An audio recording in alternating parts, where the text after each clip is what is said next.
ಶ್ರೀ ಗುರುಭ್ಯೋ ನಮಃ. ಶ್ರೀ ಸತ್ಯನಿಧಿ ತೀರ್ಥ ಶ್ರೀಪಾದ ಗುರುಭ್ಯೋ ನಮಃ.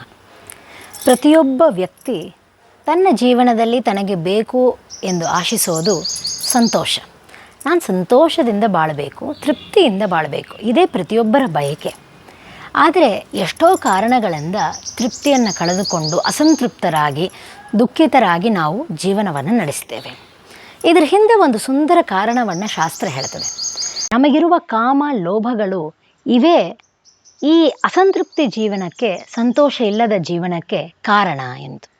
ಎಲ್ಲ ನನಗೆ ಬೇಕು, ಇನ್ನಿಷ್ಟು ಬೇಕು, ಹೀಗೆ ನಾವೇನು ಆಸೆಯನ್ನು ಆಕಾಂಕ್ಷೆಗಳನ್ನು ಬೆಳೆಸ್ಕೊತೀವಿ, ಇದರಿಂದ ಮನುಷ್ಯ ದೇವರು ಕೊಟ್ಟಿದ್ದರಲ್ಲಿ ತೃಪ್ತಿ ಇಲ್ಲದೆ ಅಸಂತೃಪ್ತ ಜೀವನವನ್ನು ನಡೆಸುತ್ತಾನೆ ಅಂತ. ಆದರೆ ಈ ಆಸೆಗಳು ಯಾಕೆ ಮನುಷ್ಯನಲ್ಲಿ ಬರ್ತದೆ? ಈ ಆಸೆಗಳು, ಕಾಮನೆಗಳು, ಲೋಭ ಗುಣಗಳು ಬರುವುದಕ್ಕೆ ಹಿಂದೆ ಒಂದು ಕಾರಣ ಇರ್ತದೆ. ಅದೇ ರೂಟ್ ಕಾಸ್, ಬೇರು. ಅದು ಏನು ಅಂತಂದರೆ ಅಹಂಕಾರ. ನಾನು ನನ್ನದು ಎಂಬ ಅಹಂಕಾರ. ಒಂದು ಕಥೆ. ಒಮ್ಮೆ ಕಾಡಿನಲ್ಲಿ ಒಬ್ಬ ಸಾಧುಗಳಿದ್ದರು. ಆಶ್ರಮದಲ್ಲಿ ವಾಸ ಮಾಡ್ತಾ ಇದ್ದರು. ಆ ದೇಶದ ರಾಜ ಬೇಟೆಗೆ ಬಂದವನು ಕಾಡಿನಲ್ಲಿ ಸಂಚಾರ ಮಾಡ್ತಾ ಆ ಆಶ್ರಮವನ್ನು ನೋಡಿದ.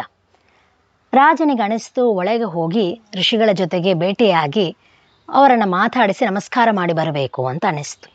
ಮಂತ್ರಿಯನ್ನು ಕರೆದು, ನಾನು ಆಶ್ರಮದಲ್ಲಿ ಆ ಋಷಿಗಳಿದ್ದಾರೆ, ಅವರನ್ನು ಭೇಟಿಯಾಗಬೇಕಾಗಿದೆ, ಸಾಧುಗಳನ್ನು ಭೇಟಿಯಾಗಬೇಕಾಗಿದೆ, ಏನಾದರೂ ತಗೊಂಡು ಬಾ ಅಂತ.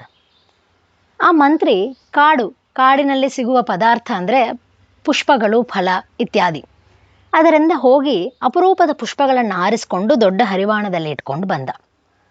ಮಂತ್ರಿಯನ್ನು ನೋಡಿ ರಾಜ ಕೇಳ್ತಾನೆ, ಬುದ್ಧಿ ಇಲ್ಲ ನಿನಗೆ? ನಾನು ದೊಡ್ಡ ರಾಜ, ನನ್ನ ಸ್ಥಾನಮಾನಗಳಿಗೆ ತಕ್ಕಂತೆ ನಾನು ಆ ಸಾಧುಗಳನ್ನು ಭೇಟಿಯಾಗಬೇಕಾದಾಗ ಅವರಿಗೆ ಏನಾದರೂ ಗಿಫ್ಟ್ ಕೊಡಬೇಕು, ಪುಷ್ಪವನ್ನು ಕೊಡೋದೇ ಬೇರೆ ತಗೊಂಡು ಬಾ ಅಂತ ಕಳಿಸಿದ.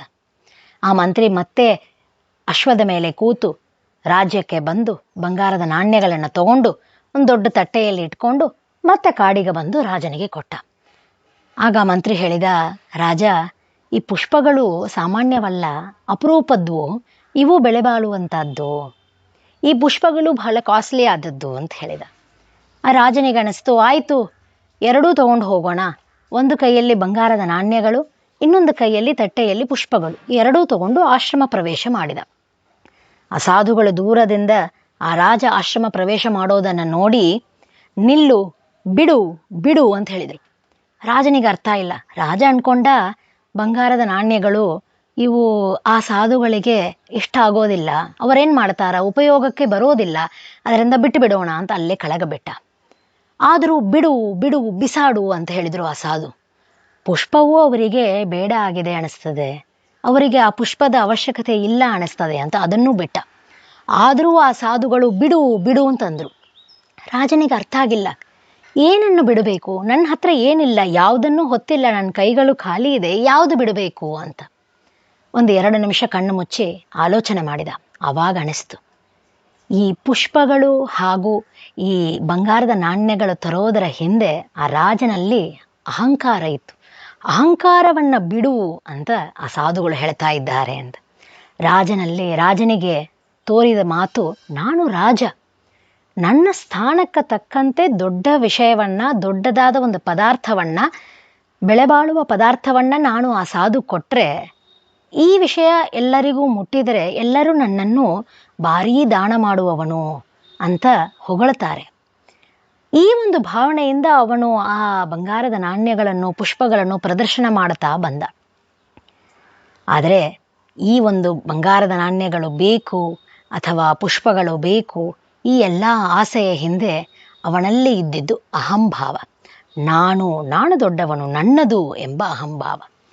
ಸಾಧುಗಳು ಅದನ್ನು ಬಿಡುವಂತ ಹೇಳಿದರು. ಆ ಮಾತು ತಿಳ್ಕೊಂಡು ಆ ರಾಜ ಒಳಗೆ ಹೋದ. ತಪ್ಪಾಯಿತು ಎಂದು ಕೇಳಿ ಸಾಷ್ಟಾಂಗ ನಮಸ್ಕಾರ ಮಾಡಿದ. ಸಾಧುಗಳು ಅನುಗ್ರಹ ಮಾಡಿ ಕಳಿಸಿದರು.